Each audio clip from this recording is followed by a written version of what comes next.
असा डोंगर पेटिल्याच्या नंतर याच्यातले पक्षी प्राणी, लहान लहान चिमुकले पक्षी, इतका भयानक आग लागलेली आहे इथं. पालवे, सानप, करपे आहेत विजायला. हे असं व्हायला नाही पाहिजे. हे आपल्या निसर्गावर हानी आहे. ही बारीक बारीक जे पिल्ल असतात, सशाचे पिल्ल, हे पलीकडे मार ना, पलीकडे मार लवकर. इतक्या जबर आगीत हे मुलं काम करतायत. गावकऱ्यांनी लक्ष दिलं पाहिजे. हे आपल्या आरोग्यावर पण हानी आहे, निसर्गावर पण हानी आहे. अशा गोष्टी घडायला नाही पाहिजे. हे चुकीचं काम आहे. डोंगर पेटला तरी तर शेजारी पाजारी कोणीच आलं नाही. म्हणजे किती दूरदृष्टी आहे. असं व्हायला नाही पाहिजे. शासनाला एकच विनंती आहे का याच्यावर नियंत्रण ठेवलं पाहिजे. आपले फॉरेस्ट खात्याचे काही अधिकारी असतील, कर्मचारी असतील, त्यांनी त्वरित येऊन विझण्याचं काम तरी केलं पाहिजे. पण हे आता बजरंग दलाचे सगळे विद्यार्थी आहेत आणि यांनी खूप मेहनत करून 4 किलोमीटर डोंगर चढून पलीकडल्या साईडनी, मालधारा साईडनी हा पूर्ण आता विझवला आहे. खूप भयानक आग होती ही आटोक्याच्या बाहेरची आग होती. पण मुलांनी सगळी आटोक्यात आणली. तरुणांचं मी गावच्या वतीने त्यांचं मी अभिनंदन करतो. आणि मी एकरी गाव, वारदारी गाव, ह्या अशा शिवारात, पिंपळगाव, खांडकार आणि मातनी अशा ठिकाणी तरुणांनी लक्ष देऊन, कोणाचा विचार न करता अशी आग वगैरे लागली तर काळजीपूर्वक जाऊन विझवायची. लिंबाचे ढगळे घ्यायचे, ओले पोते घ्यायचे, पंप असतो आपला पाण्याचा पंप, फवारा मारायचा. त्यांनी ही आग सगळी आटोक्यात आणली. असं होऊ नये एवढीच विनंती करतो मी. हात जोडून सगळ्यांना विनंती करतो. असे आग लावू नये डोंगराला. आणि जर हुकून चुकून आग लागली तर वीज देण्यासाठी सगळ्या तरुणांनी यायला पाहिजे एका जीवाने. हे आपलं आहे, निसर्ग आपला आहे, परिसर आपला आहे. पक्षी, प्राणी याच्यात हानी होती. झाडांची जळून झाडावर, वृक्षावर पण हानी होती. याची काळजी घ्या एवढंच सांगतो आणि थांबतो. जय हिंद, जय भारत. भारत माता की जय. आता आपले गायकवाड सर निसर्गाच्या संदर्भात थोडं मार्गदर्शन करतील. मित्रांनो, आज आपण बघतोय की ऊन इतकं वाढतंय आणि आपल्या नगरचं टेम्परेचर जे आहे किंवा महाराष्ट्राचं टेम्परेचर, जागतिक टेम्परेचर जे आहे ते वाढत चाललंय. म्हणजे कधी न म्हणजे 40च्या पलीकडं सहसा आपण जात नव्हतो. आज 42, 43, 45 पर्यंत आपलं तापमान पोहोचलंय. आणि इतक्या कडाक्याच्या उन्हामध्ये आपल्या माणसांना जसा त्रास होतोय, तर आपण त्या त्रासापासून वाचण्यासाठी एसी, कूलर, फॅन, त्यानंतर वेगवेगळं कोल्ड्रिंक, थंड पाणी हे पिऊन आपलं उष्णता कमी करण्याचा प्रयत्न करतोय. बरं, दुपारचं आपण बाहेर निघत नाही. तर अशा परिस्थितीमध्ये इथले जे वन्य प्राणी, पक्षी आहेत, तर त्यांना खूप मोठ्या प्रमाणात याचा त्रास होतोय. आणि त्यांना थंड पाणी देखील पिण्यासाठी नाहीये. म्हणजे साधं पाणी देखील या डोंगरामध्ये पिण्यासाठी मिळत नाही.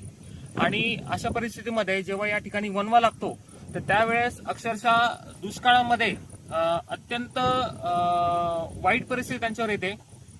आणि त्याच्यामुळं अनेक वन्य प्राणी जे आहेत ते त्यांचं स्थलांतर मानवी वस्तीमध्ये करतात. त्याच्यामध्ये मागच्या वर्षी म्हणजे काही महिन्यापूर्वी आपल्याला बिबट्याचा त्रास मोठ्या प्रमाणात सोसावा लागला. की अनेक ग्रामस्थांची तक्रार होती की त्यांच्या वस्तीमध्ये बिबट्या आलाय. आता हा बिबट्या जो आहे तो आला नाही मित्रांनो, तर त्याला आणलं गेलंय. कसं आणलं गेलंय? त्यांचे अधिवास जो आहे तो डोंगर रांग जी आहे ती उन्हाळ्यामध्ये आपण पेटून देतो. त्याचबरोबर पिण्यासाठी त्यांना या ठिकाणी पाणी नाही. मग त्यांना खायलाच काही नाही. म्हणजे चाराच जर सस्याला, हरणाला नसेल आणि त्या ठिकाणी पिण्यासाठीच पाणी नसेल, तर ससे, हरणं, रानडुकरं जे आहेत ते मानवी वस्तीमध्ये येतात आणि त्यांना खाण्यासाठी बिबट्या येतो. इतकं साधं सोपं गणित आहे. परंतु त्या उलट संबंधित वन विभाग जो आहे किंवा संबंधित डिपार्टमेंट जे आहे तर हे वन वे रोखण्यासाठी पूर्णपणे निष्फळ ठरलेलं आहे. त्याचंच उदाहरण म्हणजे आता सध्याचे वन वे लागलेत तर पूर्ण देशामध्ये महाराष्ट्राचा टॉपचा क्रमांक आहे. म्हणजे 20,000च्या आसपास वन वे सध्याच्या म्हणजे 3-4 महिन्याच्या काळामध्ये पूर्ण महाराष्ट्रामध्ये लागलेले आहेत आणि म्हणजे जागतिक लेवलला पहिला नंबर लागतो वन वेच्या बाबतीत सध्या महाराष्ट्राचा. तर इतकी भीषण परिस्थिती आहे आणि त्या उलट हे वन वे विझवण्यासाठी वन विभाग जे आहे त्याच्याकडे 1 आणि 2 माणसं असतात फक्त. म्हणजे एवढ्या मोठ्या डोंगर रांगेमध्ये जर वनवा लागला कमीत कमी 30-40 लोकांची टीम पाहिजे आणि इतकी तुकडी टीम आहे.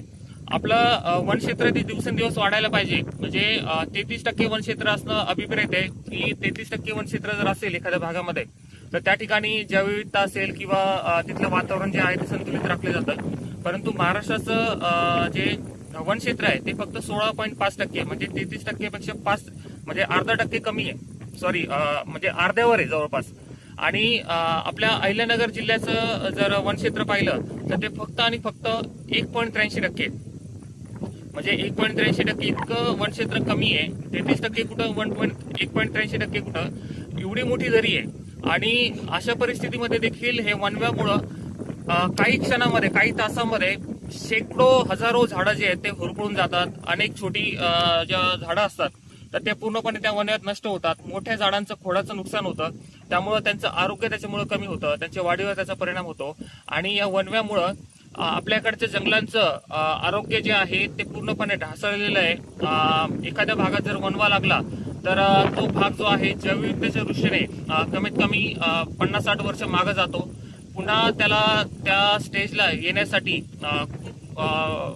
कालावधी जावा लागतो. कारण त्या ठिकाणी असणारी बुरशी, त्या ठिकाणी असणारे सूक्ष्मजीव, कीटक, वन्य प्राणी, वनस्पती, गवत तर हे सगळं जे आहे त्याच्यामध्ये होरपळून निघतं. एकंदर इथली जी फूड चेन आहे, फूड वेब जे आहे तर ते पूर्णपणे यामध्ये नष्ट होतं. त्यामुळं वनवा जो आहे तो आपल्या पूर्ण मानवजातीसाठी एक आणीबाणीची परिस्थिती आहे. कीटकापासून तर मोठ्या बिबट्यापर्यंत प्रत्येक प्राणी जो आहे तो आगीला घाबरत असतो. आणि त्यांच्याच अधिवासामध्ये जर अशा आगी आपण लावत राहिलो तर येणाऱ्या काळामध्ये डोंगरातले सगळे वन्य प्राणी जे आहेत ते मानवी वस्तीमध्ये येतील आणि पूर्णपणे इथली इकोसिस्टीम जी आहे ती कोलॅप्स होईल.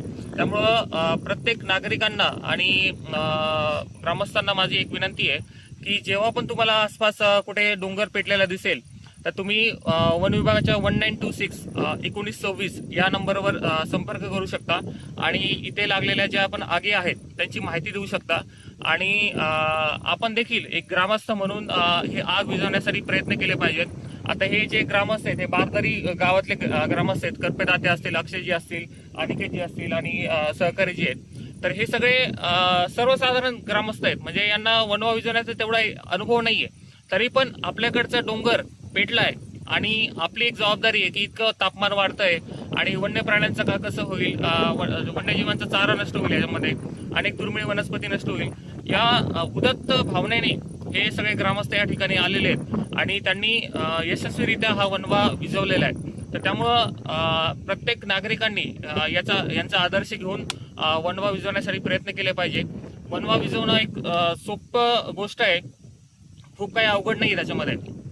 अगदी सोप्या पद्धतीने आपण वनवा विझू शकतो. तर त्यामुळं आगीला न घाबरता ग्रामस्थांनी पुढे येणं गरजेचं आहे. ज्या प्रकारे आपल्या घराला जर आग लागली तर आपण ती विझवण्यासाठी प्रयत्न करतो. तर आपल्या साधू संतांनी सांगितलेलं आहे की हे पूर्ण निसर्ग जो आहे तो आपलं घरच आहे. सगळ्यात पहिलं घर आपलं निसर्ग आहे. तर त्यामुळं आपल्या ह्या घराला जेव्हा आग लागते, या डोंगराला जेव्हा आग लागते तर सगळ्यात पहिले आपण आपल्या हातातले कामं सोडून हे वनवा विझवण्यासाठी पुढे आलं पाहिजे. सर, मला एक विचारायचं आहे, जे वन विभागातील कामगार असतील तर त्यांनी अशा ग्रामीण भागातल्या आमच्या खेड्यापाड्यातले जे डोंगर परिसरातील ज्या वस्तीवरचे तरुण मुलं आहेत शक्यतो यांना जॉईंट करून घेतलं तर ते आणखीन लवकर सोपं जाईल. म्हणजे जवळची जवळ ह्या अशा काही गोष्टी सरकारने किंवा वन विभागाने याच्यावर एक कमिटी तयार करून ह्या कमिटीत आमच्या तरुणांना रोजगार भेटेल, 2 रुपये त्यांना रोजीरोटी चालू होईल. हे असे जर काही आपण कशाच्या माध्यमातून जर त्यांनी केलं तर बरं होईल. ग्रामीण भागाचे तरुण मुलांना एकतर रोजगार नाहीये आणि त्यांची रोजीरोटी भागावी आणि वन जीवनाचं पण संरक्षण करतील आणि डोंगर परिसरातील काय जे काही घटना घडतील तर तिथं ते त्वरित त्यातल्या जवळ असल्यामुळं लगेच जातील. तर याचा विचार केला पाहिजे, शासनाने विचार केला पाहिजे. ऍक्च्युली वन विभाग जे आहे ते वनासाठी म्हणजे झाडं खरं तर वन विभाग जे आहे ते झाडं लावण्यासाठी आणि त्या झाडांचं संवर्धन करण्यासाठी कोट्यावधी रुपयांचं खर्च करत असते. परंतु हे सगळं जे झाडं लावतात, त्यानंतर झाडाचं संगोपन करतात, त्यानंतर वन्य प्राण्यांसाठी काम करतात, हे सगळं वनव्यामध्ये नष्ट होतं. म्हणजे आपण बघतोय की 30 कोटी झाडं असतील की 100 कोटी झाडं असतील, हे सगळे झाडं आपल्याला कुठं दिसतात, हे दिसत नाही लवकर. तर हे सगळे वनव्यामध्ये नष्ट झालेले आहेत. तर एवढं हजारो कोटींचं नुकसान या वनव्यामध्ये होतंय आणि त्या वनव्याला टॅकल करण्यासाठी, त्या वनवा विझवण्यासाठी आपल्याकडे पुरेशी यंत्रणाच नाहीये. म्हणजे मनुष्यबळ तर सोडाच, म्हणजे यंत्रसामुग्री पण नाही आपल्याकडे तेवढी. जे अत्याधुनिक आपण म्हणतो की टेक्नॉलॉजी पुढे गेली आहे, विज्ञान पुढे गेलंय, पण वन विभागाकडे ते टेक्नॉलॉजी पोहोचलेलीच नाहीये. म्हणजे हेलिकॉप्टरचा वापर झाला पाहिजे याच्यामध्ये, खरं तर ड्रोनचा वापर झाला पाहिजे, पुरेसं मनुष्यबळ त्यामध्ये पाहिजे. तर मनुष्यबळाची जी कमतरता आहे, ग्रामीण भागामध्ये अनेक साहसी तरुण असतात, त्यांचा वापर या वनवा विझवण्यासाठी नक्कीच होऊ शकतो. आणि त्यांना पुरेसं मानधन देऊन जर वन विभागाने यामध्ये रुजू करून घेतलं तर निश्चित खूप कमी वेळामध्ये खूप मोठी जी वनाची हानी आहे, गवताळ भागाची हानी आहे, ती रोखली जाऊ शकते. सर, तुम्ही मुलाखत दिली, खूप सुंदर वाटलं. तुम्ही एक 25 किलोमीटरवरून आले आणि तुम्ही तुमची तळमळ बघून आमच्या तरुणीचं ग्रामीण भागातील बारदारी, मेहकरी, पिंपळगाव, सोनेवाडी, आगडगाव, रतडगाव, देवगाव, करंजीपर्यंत हा मेसेज जाईल आणि ते तरुण त्या भागातील आग लागली तर 100% ते विझवण्याचा प्रयत्न करणार, विझवणार. तुमचा आदर्श ते घेतील. तुम्ही आले इथं तर आमच्या गावच्या वतीने तर आम्ही तुमचं अभिनंदन करतो का तुम्ही ह्या वेळेत पोहोचले.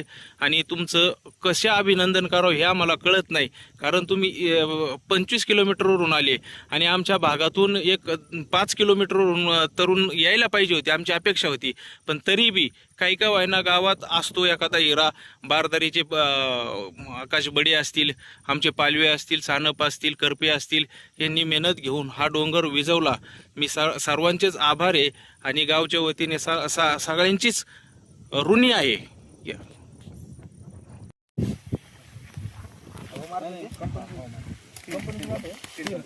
जर्मनची कंपनी त्यांनी सांगितलेलं हे का बारी मशीन याला एअरपोर्ट पाठीमागे हे ना. मी तरी लई उशिरा बघितलं नाही तर मी ना आम्ही तुमच्या आधी पोहोचलो. आम्ही येताना रोड पातळीवर मला बघितलं लगेच यांना कॉल. मी इकडे तलावावर बसलेलो होतो, त्यामुळे मला ते दिसलंच नाही इकडे येऊ. ते जळत होत. हे जर्मन कंपनीचं मशीन आहे. प्रियच करपे पैलवान, सानप अविनाश, अनिकेत सानप, अश्विन पालवे, अक्षय बडे आणि गायकवाड सर हे खूप मेहनत करून थेट नगरून आलेत. म्हणजे त्यांनी जीवाची पर्वा न करता काय होईल आणि काय नाही, पण मुक्या प्राण्यांचा जीव वाचवण्यासाठी 18 किलोमीटर त्यांनी रनिंग करून इथं 25 मिनिटात पोहोचले. आम्ही 15 मिनिटात पोहोचलो, फक्त 10 मिनिटं लेट झाले. ते खालून विजित आले आणि आपले बजरंग दलाचे मुलं वरून विजित आले आणि भयानक आग लागलेली होती. कृपया असं कोणी जाणून बुजून पेटू नये. हे निसर्गावर लय मोठी हानी आहे, कारण हे निसर्ग आपल्याला टिकवायचा आहे आणि त्याच्यावर आपलं आरोग्य आहे. ह्या गोष्टी अशा व्हायला नाही पाहिजे. यांनी यांच्या जीवाची पर्वा न करता हे सगळे आपले तरुण मुलं एवढ्या रात्री इथं येतं. इचुकाट्याचं त्यांना भीती नाही वाटली, काय नाही, आणि संरक्षण बी त्यांना काही नाही, पण ते जीवाची पर्वा न करता पळत आलेत. एक वर विद्यार्थी आहे, इतक्या लांब आहे. ह्या अशा गोष्टी घडू नये. परिसरातील सर्वच तरुणांनी याच्यावर लक्ष दिलं पाहिजे, कारण ह्या गोष्टी चांगल्या नाहीत. कारण बारदारी झालं, मेघरी झालं, पिंपळगाव झालं, त्या अशा भागातून तरुणांनी लगेच यायला पाहिजे होतं. आता आम्हाला एक अपेक्षा होती का गंगोत्रीतून मुलं येतील, गंगोत्रीचा भाग आहे हा सगळा, आणि तिथल्या तरुण मुलांनी यायला पाहिजे होतं, अपेक्षा होती. पण आम्ही 4 किलोमीटरवरून आलो, हे 18 ते 20 किलोमीटरवरून आले. अक्षय बडे बारदारीहून आलेत. म्हणजे आपण तरुणांनी सगळ्यांनी याची काळजी घेतली पाहिजे. आपला निसर्ग जर नाही टिकला तर आपण जगू शकत नाही. नवीन झाडं तुटतो. आणि इतक्या झाडाची नुकसान झाली. आज आपल्याला ऑक्सिजन भेटत नाही. झाड म्हणजे ऑक्सिजन आहे. तापमान वाढत चाललंय. आणि आपल्याला टेम्परेचर काय गेलंय 45 पर्यंत सांगितलंय. धोक्याची घंटा सांगितली सरकारने. तर आपण आपला भाग येऊ. आपण सगळे आपण ग्रामीण भागातले आपण झाडी लावली पाहिजे. आपल्याला त्या झाडाचा ऑक्सिजन भेटला पाहिजे. आपले भविष्यात पुढची पिढी मुलं यांच्यासाठी हा मी कष्ट करून राहिलो. माझं 54 वय, सरांचं 40-45 वय. आता यंग पोरं आहेत. यांनी भरतीची तयारी, पण यांनी विचार नाही केला का पायाला लागेल का हाताला लागेल का पाय मोडल दगडात गुतून. तरी यांनी इथपर्यंत येऊन सगळं हे विजवलं. कृपया करून हात जोडून विनंती आहे का असे कृत्य करू नये आणि जाणून बुजून आग लावू नये. आणि लावली आग तर शेजारी पाजारी यांनी त्याची दखल घेतली पाहिजे. आणि जर कळालं तर डिपार्टमेंटला आम्ही रीतसर कारवाई करू. आणि एवढीच विनंती करतो. जय हिंद, जय महाराष्ट्र, जय भारत, वंदे मातरम.